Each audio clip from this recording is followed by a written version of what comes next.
అలాగే నేను రిలీజ్ అయిన రోజున మా గీతా గారు ప్రత్యేకంగా వచ్చి నాకు అభినందనలు తెలిపారు.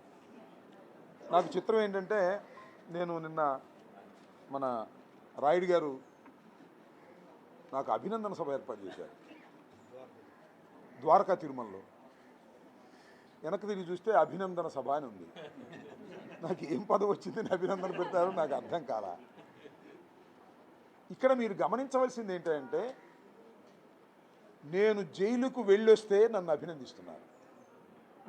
దాని అర్థం ఏంటంటే, రాంబాబు గారు మిమ్మల్ని జైలుకు పంపటం అన్యాయం అని దాని అర్థం.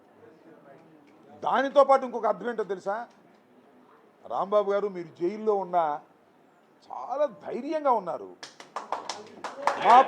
మాకు ధైర్యాన్ని ఇచ్చారు క్యాడర్కి అనేది కూడా నాకు అర్థమవుతుంది.